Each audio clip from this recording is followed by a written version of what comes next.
尊敬的温主席、各位前辈、各位同仁，大家下午好。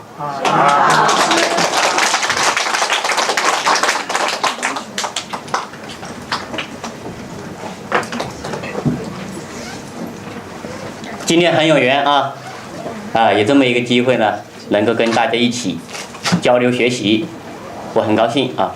那么在接下来的1个多小时时间里面呢，我将呢就我自己在教学这个《弟子规》的这个体会，向大家呢做一个汇报那个《三字经》的这个体会向大家呢做一个汇报。那么呢，我主要是从5个方面向大家呢来介绍。首先呢，我们看第一个方面第一个方面呢，《三字经》它的简单的概述。大家对《三字经》都是比较的熟悉了都是比较熟悉了。那么《三字经》呢，跟我们百家姓、蝎子文他们合起来称为了300切，作为我们的国学启蒙3大读本。那么在这里很有意思的一个问题什么问题呢？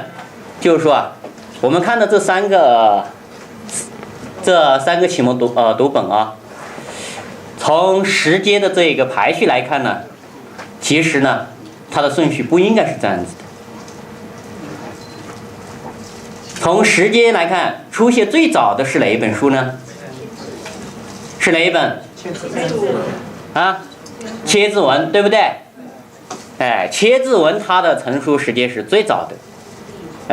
它在我们的南北朝的时候，它就已经出现了。所以蝎子文它是出现最早的，其次才是百家姓，最后才是三字经。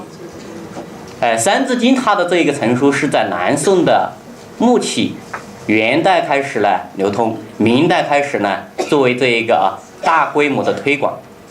所以从这一个排序的这个顺序来看呢，三字经它出现的这一个时间应该是最晚的。那我们再来看一个，从教学的顺序来看，你看我们300切，第一个应该是排到哪里？对，第一个就是排的是三字经。第一个排的就是三字经。所以这很有意思那么我们从这里面也可以悟出一些原因。我们看这三本书的它的这个名称，一个称为经，一个称为文，对不对？好。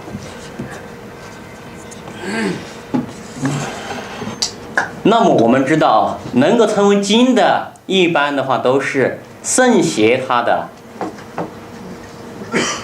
著作，对不对？圣贤他的著作。所以的话，由此可见，我们三字经它里面涵盖了很多关于做人做事以及天文地理道德等等各个方面的这一个呢，具有永恒价值的这一个知识和理论。所以我们首先呢，就从这一个三字经它的这一个呢它的这个简单和百家姓和蝎子文它的这一个呢对比，我们就可以看出来所以三字经呢，它对我们，特别是我们古代，在我们古代它是非常的重要。所以在我们古代的时候呢，有这么一种说法，就是什么呢？熟读三字经，把三字经读熟了，能够干嘛呢？能够知千古事，能够呢通晓圣人理，是蒙学第一书，蒙学第一书所以三字经尽管它的这个篇幅不长我在你们手上每个人都发了一本书，我呢一张纸就把它全部给记载下来了一张纸1700多个字，不同的版本它的字数是不一样的，所以三字经的版本比较多我这里依据的是那个最初的宋版本所以呢一张纸就把它记录下来了。所以啊，它的篇幅很短，但是它很重要，很重要。所以不光是在我们中国啊，在全世界都是如此。这里跟大家讲一个小故事啊。我们啊，在这个国外《三字经》的最早的这个翻译版本是在什么时候呢？大家猜一下。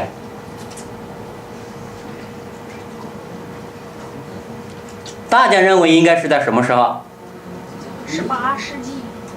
18世纪，那就是17几年。17几年是什么朝代？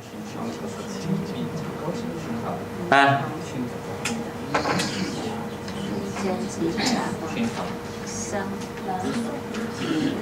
还没那么早啊，是吧？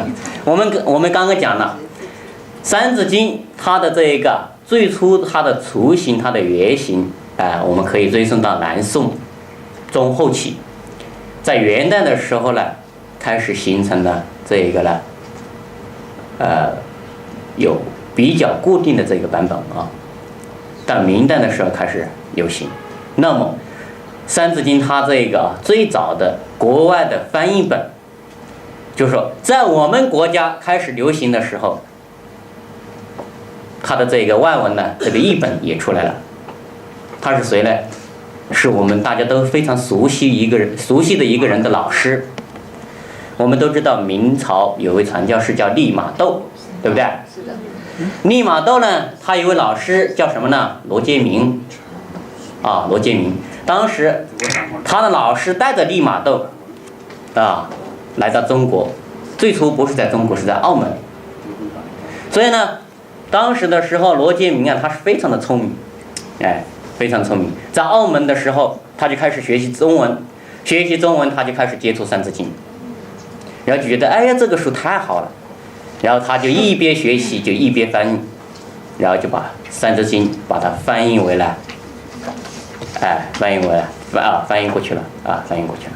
所以就是说，《三字经》它的这个译本是非常早的非常早的。